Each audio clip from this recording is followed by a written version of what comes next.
అన్నొస్తున్నాడు, మంచి రోజులు వస్తున్నాయని చెప్పండి. వాళ్ళ నాన్న గొప్ప నటుడుగా ఉండగా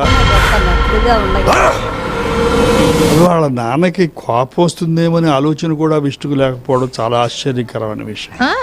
ఈ టాలెంట్ కూడా ఉందా వీడి దగ్గర? వాళ్ళ నాన్న అటువంటి గొప్పోడు. అంటే మా ఇద్దరు సరసం అటువంటిది లేదు. సరస్సం. అతను మేము పరిచయం అయిన దగ్గర నుంచి ఆయన నా కళ్ళ ముందే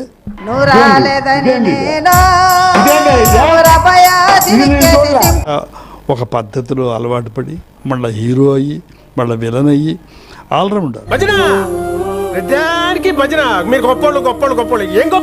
అటువంటి వాళ్ళ నాన్నగారి బొమ్మ కాకుండా నా బొమ్మ ఒక ఆర్టిస్ట్ని పట్టుకునేలా వేయించాడంటే విష్ణుని ఎంతగానైనా అభినందించాలి. అవునా, నిజమా?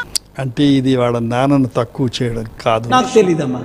విలన్గా, కమెడియన్గా, క్యారెక్టర్ ఆర్టిస్ట్గా ఎన్నో పాత్రలు వారి పక్కన చేయడం.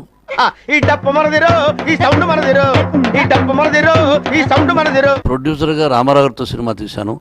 మీరు నాకు అవకాశం ఇవ్వలేదు.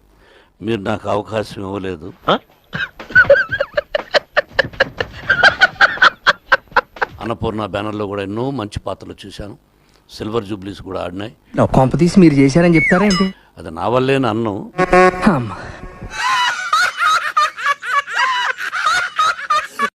ఒక అది నాన్నగారు అనండి, ఒక తాతగారు అనండి. నువ్వు మారవరా? ఒక తాతగారు అనండి. పాపం ఫీల్ అన్నట్టున్నారు.